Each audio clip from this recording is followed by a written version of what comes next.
Cherchez-vous des véhicules de transport de passagers et de marchandises à 3 roues de dernière génération et à prix accessible?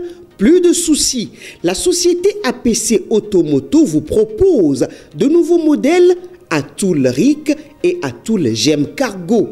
L'exceptionnel Atoul Ric pour le transport de passagers 4 places avec sa malle arrière pour les marchandises en toute sécurité est écologique, très économique, puissant, adapté à tous les terrains avec à bord un dispositif de sonorisation ultra moderne pour votre confort d'écoute. La gamme Atoul Gem Cargo, exclusivement pour le transport des marchandises et des biens, a 2 places assises en cabine avec un ventilateur qui brasse bien. Pour toute autre information, les magasins de APC Automoto sont situés à Cotonou, au quartier d'Andji, en face de l'imprimerie Toundé ou encore non loin du CG Yagbe.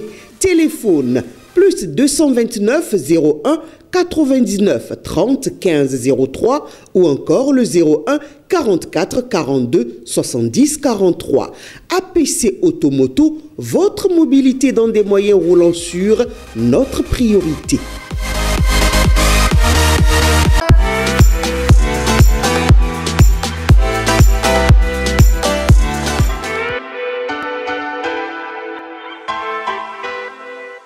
Mesdames et messieurs, merci de nous retrouver dans ce deuxième numéro pour le compte de cette semaine de votre émission matinale Le Meilleur Réveil. Avant d'arriver à la présentation de l'actualité de ce matin, nous allons tout de suite lancer la revue des titres avec Mathieu Kolawale-Bokor. Mathieu Kolawale-Bokor. Bien le bonjour. Bonjour Latifat, bonjour à tous les amis internautes. Sans commentaire, nous passons tout de suite à la toute première rubrique de cette émission. Et on démarre par Fraternité, mesdames et messieurs, qui met en manchette Vodou Days 2025 à Ouida à partir du 9 janvier. Décor, temple, forêt sacrée et lieu de célébration s'illumine. Une édition pour marquer les esprits, impressions des prêtres, pasteurs, imams, appréciation des citoyens et touristes à Ouida. Potentiel détournement d'argent dans les centres de santé des collines, un scandale financier éclabousse la zone sanitaire Savais-Ouessais, argent public dilapidé, plus de 5 millions dévoyés. La boussole, ministère de l'énergie, de l'eau et des mines, Adambi passe service à Akponan. Ce jour, Bénin intelligent, vie des partis politiques, la discipline n'est pas une option. Au quotidien Okwe, sanctionné par BR et invaincu du gouvernement, l'affaire Samou Seydou Adambi comme un coup de massue sur la tête des militants. L'événement précis après la sanction du bloc républicain, Adambi sorti du gouvernement, Pone Akpona nommé ministre. Le pays émergent, l'honorable Noumbida désormais membre en remplacement du feu Radji Soumanou Sosten Seflimi nommé secrétaire général adjoint et directeur de cabinet du comité exécutif de la Fédération béninoise de football. Notre époque, remaniement ministériel, le nouveau gouvernement de talon, Pone Akpona à la tête du ministère de l'énergie, eau et mines, Romari Kogouade, ministre conseiller énergie, eau et mines, Janvier Yaoudéou, coordonnateur du collège des ministres conseillers, les différents décrets de nomination. Khonoubo, après le limogeage du ministre Samou Seydou Adambi, tous les adeptes de la rupture désormais sur le qui-vive. Élection générale au Bénin 2026, une année qui s'annonce déjà très tumultueuse. Décryptage, info, prévision économique de l'UEMOA, la BCAO anticipe une baisse du taux d'endettement public en 2025. La nation, Vodou Days, les attractions d'un rendez-vous multidimensionnel. Le matinal, remaniement technique du gouvernement, le nouveau patron de l'énergie et des mines, les premières impressions de Pone Akpona, Romari Kogouale, promu ministre conseiller, Janvier Yaoudéou, coordinateur du collège des ministres conseillers. L'emblème du jour, dernières heures au Bénin, Janvier Yaoudéou, promu coordinateur du ministre conseiller, Pone Akpona remplace Seydou Adambi au gouvernement, Romari Kogouane nommé ministre conseiller. L'économiste, marché boursier en Afrique, de nouvelles opérations et produits innovants à la BRVM en 2025. Matin libre, mouvance présidentielle, la fin de règne s'annonce tumultueuse. Latifat Kouenou, la Matin libre, voilà, qui met mouvance présidentielle, la fin de règne s'annonce tumultueuse, trahison, limogeage, poursuites judiciaires seront de mise. Merci à vous, Mathieu Kolawole-Boko. Nous sommes à présent dans la présentation de l'actualité de ce matin. Mesdames et messieurs, remaniement technique au Bénin. Mathieu Kolawole-Boko, vous nous donnez les précisions du gouvernement. Évidemment, le président de la République, Patrice Talon, a procédé à un remaniement technique de son gouvernement ce lundi 6 janvier 2025 par décret numéro 2025-01. Kehinde Paulin Akpona a été nommé ministre de l'énergie, de l'eau et des mines. La passation de service entre lui et son prédécesseur est prévue pour ce jour 7 janvier 2025. Dans la foulée, un autre décret numéro 2025-03 a modifié la composition du collège des ministres conseillers. Janvier Yawedou devient le nouveau coordinateur du collège et prend charge les affaires économiques et le numérique. Romary Kogouale, quant à lui, fait son entrée en tant que responsable des secteurs énergie, eau et mines. Le reste de l'équipe gouvernementale demeure inchangé. Ce réaménagement traduit une volonté de renforcement technique au sein du gouvernement pour faire face aux défis économiques et sectoriels. Autre actualité, mouvance présidentielle, la fin de règne s'annonce tumultueuse. Hier, c'était Aurélien Agbenonchi, Dagnon, Olivier Bokor, Oswald Omeki. Aujourd'hui, c'est Samou Adambi. Demain, à qui le tour Latifat au fur et à mesure qu'on s'approche des élections générales de 2026 et plus précisément la présidentielle, des gens tomberont en disgrâce à la mouvance présidentielle. Toutes ces personnes suscitées, la raison de leurs difficultés actuelles avec le régime Talon a un lien avec l'après 2026, vous le savez. Quand on scrute sur le communiqué du parti Bloc républicain, par exemple, qui déjà a donné l'arlette en sanctionnant Samou Seibou Adambi, l'ancien ministre des Mines, aurait mis en mal par des actes la discipline du groupe et la réforme du système partisan. Mais c'est 2026 qui est en lyre de mire. Tout politicien s'inquiète pour son avenir. On a vu le même scénario avec les régimes précédents. La différence avec le régime de la rupture, c'est que le chef tient à ce qu'aucune ambition n'éclore à son insu.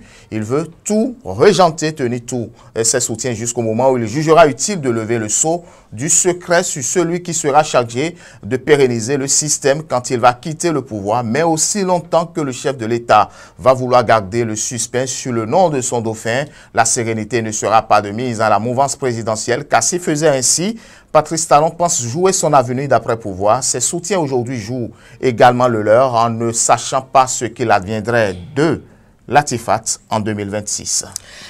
Il y a 10 ans, le massacre de Charlie Hebdo, les réactions en Afrique, nous en parlons, mesdames et messieurs, dans la page inter de ce matin. C'était il y a 10 ans, vous vous rappelez, le 7 janvier 2015, l'attaque contre la rédaction du journal satirique français Charlie Hebdo, un attentat islamiste qui fit 12 morts, dont 8 morts parmi les membres de la rédaction du journal, les dessinateurs Kabou, Chab, Honoré, Tius et Wolanski, la psychanalyste Elsa Kayat, l'économiste Bena Maris et le correcteur Mustapha Ourad. L'attaque avait provoqué une émotion mondiale et donné naissance à un slogan de soutien « Je suis Charlie ». Le 11 janvier 2015, des manifestations avaient réuni près de 4 millions de personnes à travers la France avec de nombreux chefs d'État et de gouvernements étrangers. On se souviendra, Latifa du président malien Ibrahim Boubacar Keïta défilant en première ligne lors de la grande marche républicaine à Paris, bras dessous avec le président François Hollande, présent également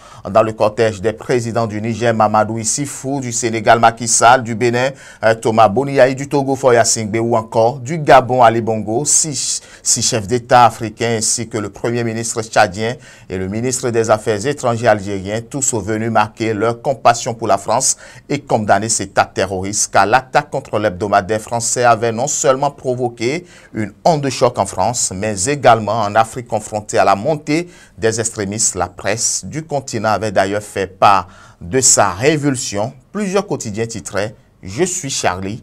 Mais si la presse a été assez unanime dans sa condamnation, les réactions ont été plus mitigées dans les rues des capitales africaines. Une opinion publique partagée entre la défense de la liberté d'expression et le respect des valeurs religieuses. Dans l'actualité sportive, nous parlons de la 15e journée des championnats Celtics League Pro Dynamo FC d'Abomey. Évidemment, justement, Requin ressuscité, justement, Requin a été ressuscité. Les matchs au calendrier de la 15e journée de la Ligue Pro de la saison 2024-2025 se sont disputés le week-end écoulé. Ils sont au nombre de 18 au programme. Ces matchs, la grosse opération de cette 15e journée a été faite par Rui Badiavi, en effet, en déplacement sur Boycon. Dans le cadre du derby du Zoo, le club d'Abomey Dynamo FC s'est imposé 2-1 face à son rival de tous les temps, AS Tonnerre. Une victoire qui permet à Dynamo FC d'Abomey d'occuper seul la première place de la poule A, car Dadi FC d'Aplahoué a échoué face à un mal classé. En effet, les poulains du coach Yaya Kone ont perdu 1-3 face à BK FC, 15e au classement pour sa première en 2025. Le face-à-face Buffle FC, l'Autopopo FC n'a vu ni vainqueur ni vaincu. C'est sur le score nul et vierge que les deux formations se sont quittées dans le groupe B. Le nul de Sobemap FC face à US Crack a profité au Dragon FC, se sont distancés. 3 points séparent désormais Dragon FC des manutentionnaires en déplacement à l'université d'Abomey-Calavis pour jouer à Ziza FC. Le club de la vallée de l'OM AS Vaux est reparti à un petit point. Requin FC est la plus grande gagnante de cette 15e journée avec son succès sur Avrancourt Omnisport. Grâce à sa victoire sur Avrancourt Omnisport 0-1 en déplacement, Requin FC a gagné 4 places au classement en quittant la 17e place pour la 13e. Notons que 32 buts Latifat ont été marqués au cours de cette journée, soit 1,77 buts par match. Mathieu Kolaoleboukan se retrouve dans un instant dans le forum matinal de ce matin.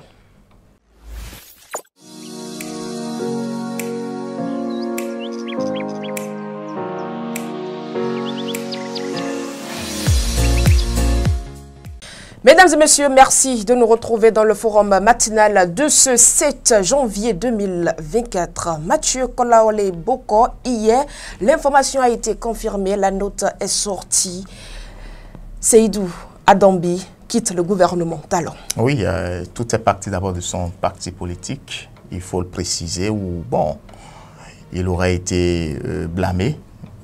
À un certain moment, on pensait que c'était du buzz, mais après ça a été confirmé parce que Seydou Adambi n'aurait pas respecté les principes fondamentaux du parti politique, le bloc républicain.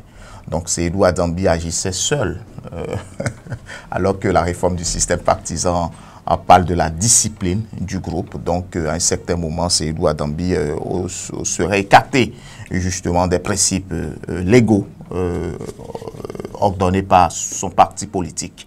Malheureusement, quelques heures plus tard, le gouvernement du régime de la rupture a décidé de le faire sortir. On ne sait pas s'il y a un lien avec la sanction issue de son parti qui le fait sortir de son gouvernement. Ce qui est évident, oui, on pourrait peut-être le supposer parce que, vous savez, tant que aujourd'hui vous ne faites plus partie et puis il y a des sanctions assez sévères, le gouvernement peut-être pourrait évidemment se débarrasser de vous en disant votre parti ne m'a pas donné caution justement de faire avec vous. Donc, c'était très rapide, ce 6 janvier 2025, où rapidement on sort Adambi du bloc républicain, on le sort du gouvernement, rapidement Ogunwale qui entre avec Janvier Yawedeo qui retrouve un nouveau portefeuille. Rapidement, le décret a été modifié et complété avec la nomination des ministres conseillers. En tout cas, moi je pense quand même que tout ça pourrait être lié au défi de 2026, au challenge de 2026, il ne faut pas l'ignorer. Parce que vous savez, nous sommes à quelques mois des élections générales de 2026. Chacun est en train de se repositionner pour pouvoir peut-être retrouver mieux son loge. Parce qu'aujourd'hui, vous n'êtes pas sans savoir que ceux qui ont quitté ce régime, en tout cas ce gouvernement de façon assez particulière, ont subi le même sort. Je veux parler de Oele Agbenonchi, je veux parler de Séverin Quenon, je veux parler de Johannes Dagnon, etc., etc. Donc je pense que le régime a été clair. Nous l'avons rappelé hier encore, Patrice Talon avec sa sortie médiatique de 2023 a été clair. En tout cas que personne n'ose lever son petit doigt tant que ce n'est que les partis politiques qui décident. En tout cas, je suis toujours le patron, indirectement l'a-t-il dit. Et tant que je ne donne pas encore caution, aucune personne ne pourrait peut-être lever son petit doigt ni sa petite tête pour pouvoir me confronter. Et je pense quand même que jusqu'à nouvel ordre, c'est Patrice Talon qui tient et qui détient le pouvoir de tous les partis politiques issus de la mouvance présidentielle. Il tient et détient le pouvoir sur tous les partis politiques. Mathieu Kolaoleboko, ce limogeage montre à quel point le chef de l'État est prêt à faire respecter le système partisan actuel. Oui, respecter le système partisan sous la forme. Parce que, vous savez, aujourd'hui, il est bien évidemment clair que lorsque vous êtes président de la République, les gens pourraient être disciplinés jusqu'à un certain moment. Moi, je le dis, attendons encore de voir quelques mois ce qui va se passer. Ce n'est que le début. Oui, ce n'est que le début, justement, de ce que nous assistons. Vous savez, il y a encore des gens, il y a encore des Adambi, il y a encore des Johannes Dagnon, il y a encore des Aurélien Agbelonchi, il y a encore des Sévéran Quenom encore qui s'y trouvent dans le gouvernement. Vous allez voir que oui, aujourd'hui, tout le monde est discipliné. Oui, aujourd'hui, tout le monde est conforme à la réforme du système partisan. Oui, aujourd'hui, on veut bien faire pour montrer l'exemple. Oui, aujourd'hui, nous avons décidé que depuis 2019, on ne va plus peut-être fonctionner comme avant en matière politique. Oui, oui, oui, oui, mais attendons de voir parce que moi, je me dis, est-ce que la réforme du système partisan, est-ce que les partis politiques seront encore plus solides avec ces différentes sorties, d'accord, que nous assistons, ces séries de sorties que nous assistons? Parce que vous savez, moi je me pose la question de savoir, est-ce que les gens ne vont pas toujours peut-être à la fin de la mandature Talon démissionner pour dire aujourd'hui je ne fais plus partie du BS, je ne fais plus partie de l'Union progressiste? Ce sont des interrogations, ce sont des hypothèses. En tout cas, attendons de voir. Et moi je dis 2026 n'est plus loin, certes, nous avons encore quelques mois et d'ici quelques mois, beaucoup de choses vont se passer. Patrice Talon aujourd'hui a le pouvoir, le contrôle, d'accord, mais pourra-t-il évidemment contrôler toujours et jusqu'à la fin? La question reste toujours posée. La question reste toujours posée. Mathieu Kolaoleboko, et si on essaie de voir un peu le limogeage de Seydou Adambi d'une autre manière, il sort et deux membres du bloc républicain entrent dans le gouvernement Talon. Est-ce qu'il a été sacrifié? Oui, vous savez... Est-ce qu'on peut le dire comme ça? En politique, comme l'a dit Winston, hein, la politique est plus dangereuse que la guerre. En politique, on ne tue que plusieurs fois, alors qu'en guerre, une seule fois. Vous savez que lorsque vous recevez une balle et que vous mourrez, c'est que c'est terminé. Ça, c'est la guerre qui vous a tué. Mais en politique, on vous tue, on vous réveille. Je veux parler du cas Yawedeu qui a été humilié pratiquement à l'Assemblée nationale, où son titulaire qui revient, qui dit, ben, écoutez, je veux reprendre mon siège. Mais vous savez, Yawedeu qui a été encore mieux logé, mieux loti aujourd'hui. C'est peut-être possible. Est-ce que Adambi Seydou a été sacrifié? On ne saurait peut-être le dire. Parce que vous allez voir que la dernière sortie de son parti politique a été claire. On a blâmé Adambi, on ne l'a pas. D'accord? Sorti complètement du parti bloc républicain. Ça a été clair. Ce qui est évident, on attend de voir ce qui va se passer. Si Adambi fera toujours membre du parti, mais déjà, c'est déjà heureux que de savoir qu'à la fin du régime Patrice Talon, à 1 an de son mandat pratiquement, ou à 1 an et demi de son mandat, les gens sont en train d'être remerciés avec les nominations des ministres conseillers. Romaric Ogunwale, qui s'occupait de la communication du parti, qui retrouve le fauteuil de ministre conseiller aujourd'hui, d'accord, qui va conseiller peut-être à Ponan, qui est revenu peut-être remplacer à Samon Seydou, qui va continuer ce que Adambi n'a pas pu achever. En tout cas, ce qui est évident, on attend de voir, ce sont des techniques politiques, ce sont des remerciements, ce sont aussi des félicitations à l'endroit de chaque parti qui doit se dire aujourd'hui, je travaille pour justement l'amélioration des conditions de vie peut-être de la population, mais je travaille d'abord aussi pour mes militants qui sont là, et ça permet aujourd'hui de savoir que lorsqu'on veut normer les partis politiques, il y a quand même des cadres avérés qui s'y trouvent, il faut aller les piocher, c'est bien de voir, mais moi je dis, sacrifier ou non Adambi, on attend de voir la suite. Va-t-il peut-être faire des déclarations après comme Agbelonchi? Va-t-il faire des déclarations comme Sévérin? Va-t-il faire des déclarations comme Oswald Omeki qui a été aussi sorti du gouvernement? On attend de voir ses réactions d'ici quelques mois. En tout cas, tout le monde est patient et impatient de voir peut-être ce que nous réserve l'avenir d'ici quelques mois, parce que n'oubliez pas, nous sommes déjà dans la pré-campagne et la fièvre monte tout doucement. Et oui, franchement, l'horizon encore pourrait être encore plus inquiétant et plus surprenant. Une dernière question pour finir, Mathieu Kolaoleboko. Pensez-vous que dans les prochains jours, Seydou Adambi va récupérer son siège au Parlement? Non. Personnellement, je ne pense pas, parce que vous savez, ça ne reste encore que quelques mois, d'accord, pour que on puisse aller aux élections générales. C'est d'abord la première raison. Seydou Adambi aurait fait quand même son temps dans le gouvernement. Aujourd'hui, Seydou Adambi, si évidemment il doit peut-être mieux se loger, c'est l'après 2026 qui doit beaucoup plus l'intéresser.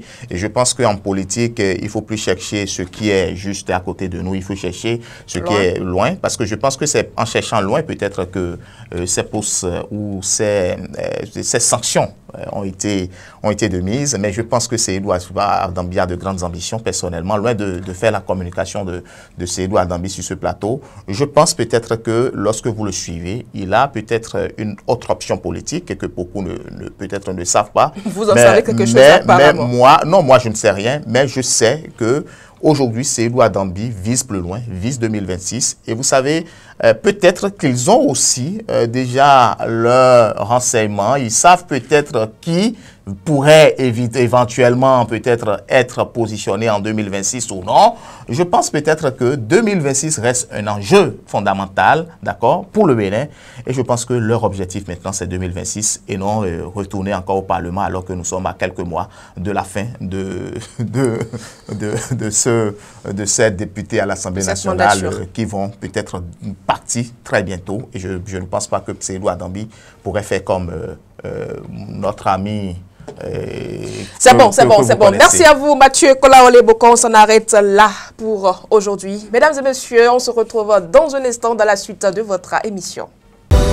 Vous organisez un mariage, un anniversaire, un baptême, un séminaire, un spectacle, un meeting politique ou tout autre événement, Guérit TV Monde vous propose un service de sonorisation professionnelle de meilleure qualité. Pour plus d'informations, contactez-nous au plus 229 91 19 10 10. Guérit TV Monde, le leader des Web TV.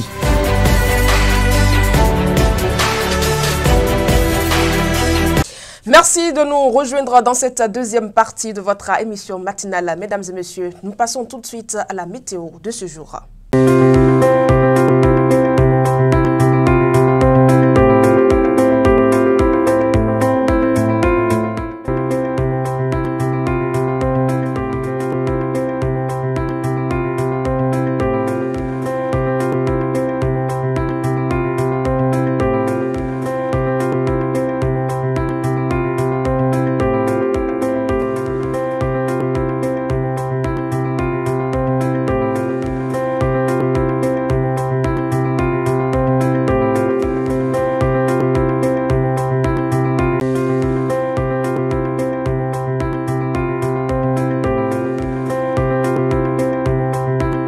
Fauzia Sefou, nous retrouvons à présent dans votre rubrique santé et bien-être.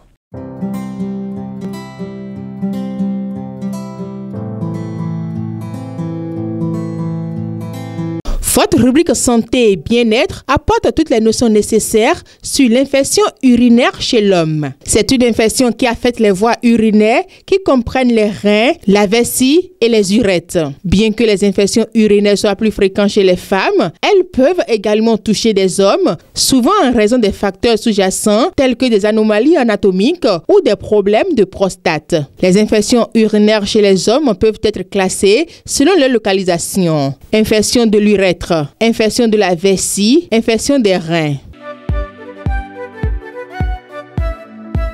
Les symptômes des infections urinaires chez les hommes peuvent varier en fonction de la localisation de l'infection, mais incluent généralement douleur ou brûlure en urinant, fréquence urinaire accrue, besoin urgent ou fréquent d'uriner, urine trouble, malodorante ou teintée de sang, douleur abdominale ou pelvienne, fièvre, frisson, maux de dos ou douleur dans la région lombaire en cas d'infection rénale, fatigue et sensation générale de malaise. Les infections urinaires chez les hommes peuvent être classées par plusieurs facteurs. Bactéries. La majorité des infections urinaires sont classées par des bactéries qui se retrouvent normalement dans l'intestin. Elles peuvent remonter dans les voies urinaires et provoquer une infection. Problème de prostate. L'hyperplasie bénigne de la prostate augmente la taille de la prostate, ou la prostate inflammatoire ou la prostatie. L'inflammation de la prostate peuvent favoriser des infections urinaires en bloquant l'écoulement de l'urine. Relations sexuelles. Obstruction des voies urinaires, des calculs rénaux, des anomalies anatomiques peuvent perturber l'évacuation normale de l'urine et entraîner une infection. Les hommes présentant des troubles comme le diabète ou les infections sexuellement transmissibles sont les plus susceptibles de développer les infections urinaires. Utilisation de sondes urinaires ou de cathéters. Ces dispositifs augmentent le risque d'infection des voies urinaires. Le traitement des infections urinaires chez les hommes dépend de la cause et de la gravité de l'infection, mais inclut généralement antibiotiques. La prise d'antibiotiques est essentielle pour éliminer l'infection bactérienne. Le choix de l'antibiotique dépend de la souche bactérienne identifiée. Médicaments pour soulager les symptômes. Des analgésiques ou des anti-inflammatoires peuvent être prescrits pour soulager la douleur et l'inflammation. Traitement de la cause sous-jacente. Si l'infection est causée par des problèmes de prostate ou des anomalies anatomiques, un traitement spécifique peut être nécessaire. Traitement de l'hyperplasie bénigne de la prostate, intervention chirurgicale. Hydratation. Boire beaucoup d'eau peut aider à évacuer les bactéries des voies urinaires et accélérer le processus de guérison. Lors d'une infection urinaire, certains aliments peuvent irriter les voies urinaires et aggraver les symptômes. Voici quelques aliments à éviter. Caféine. Elle peut irriter la vessie et aggraver les symptômes. Aliments épicés. Les épices fortes peuvent irriter les voies urinaires. Alcool. L'alcool peut irriter la vessie et interférer avec la guérison. Sucre. Le sucre peut nourrir les bactéries et ralentir la guérison. Acide citrique. Les agrumes et autres aliments riches en acide peuvent aussi causer l'irritation. Aliments transformés et riches en sodium. Ils peuvent augmenter l'inflammation, ce qui peut compliquer la guérison de l'infection. Dans l'interview matinale, on se retrouve, mesdames et messieurs, tout juste après la pause publicitaire. Cherchez-vous des véhicules de transport de passagers et de marchandises à 3 roues de dernière génération et à prix accessible? Plus de soucis. La société APC Automoto vous propose de nouveaux modèles Atoul Ric et Atoul GEM Cargo.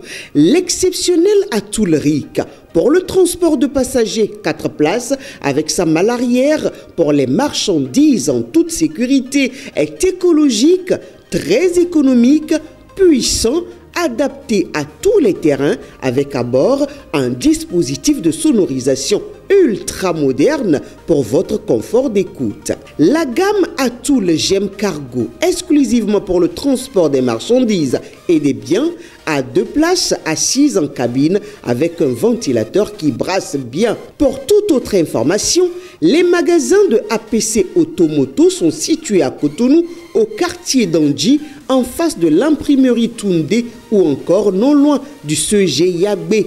Téléphone plus 229 01 99 30 15 03 ou encore le 01 44 42 70 43. APC Automoto, votre mobilité dans des moyens roulants sûrs, notre priorité.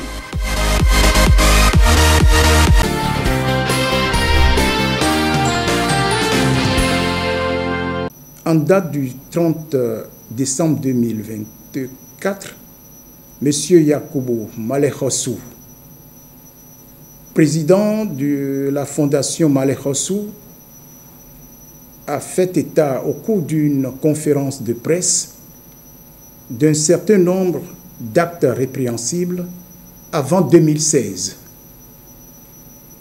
Dans certains domaines, notamment ceux des marchés publics, du trésor, des impôts et des douanes.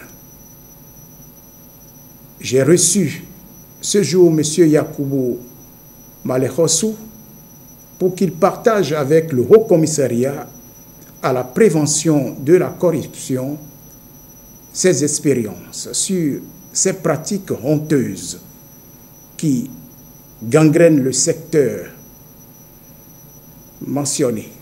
Je dirais même les secteurs mentionnés. Sans doute, M. Malerossou a, à travers ses propos, jeté une crue sur des comportements qui ont, pendant longtemps, freiné le développement de notre pays. Les marchés publics, censés être un levier d'investissement et de progrès, ont été détournés par des comportements, des pratiques corruptives. Ces dérives ont gravement affecté la qualité des infrastructures réalisées, érodé la confiance des citoyens et compromis l'utilisation judicieuse des ressources et l'efficacité des investissements publics. Aujourd'hui, je tiens à raffirmer avec force l'engagement du Haut Commissariat à la prévention de la corruption à garantir la transparence, l'intégrité, l'équité et la bonne gouvernance dans tous les secteurs. Je saisis cette occasion pour rappeler à tous que de telles pratiques ne peuvent être tolérées en République du Bénin. Nous devons collectivement faire notre l'engagement ferme du chef de l'État pour la tolérance zéro contre la corruption. Toute personne impliquée dans des actes de corruption ou autres pratiques assimilées répondra devant les autorités judiciaires compétentes. Je tiens également à exhorter tous les citoyens ainsi que les acteurs publics et privés à être des vigies de l'intégrité et à signaler toute tentative de corruption. La lutte contre ces fléaux est une responsabilité partagée et ne peut aboutir sans l'implication active de chaque Béninoise et chaque Béninois.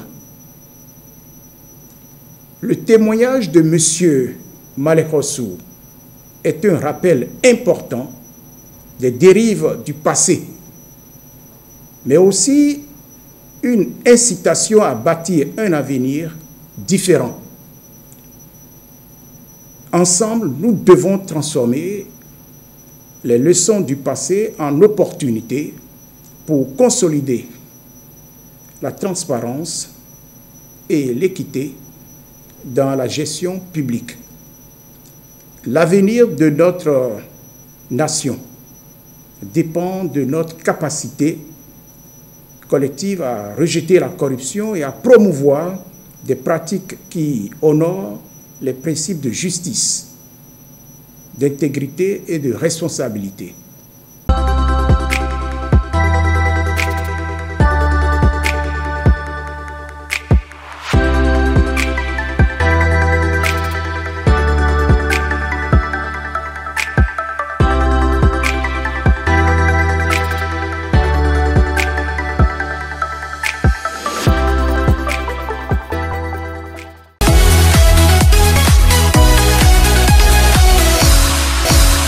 Merci de nous retrouver dans cette dernière manche de votre émission matinale. Nous sommes à présent avec Fauzia Sefou sur ce plateau pour la livraison du menu de ce matin. Fauzia Sefou, bien le bonjour. Bonjour à vous, Latifat Kounou. Je vois que quand vous arrivez à cette partie-là, l'humeur change.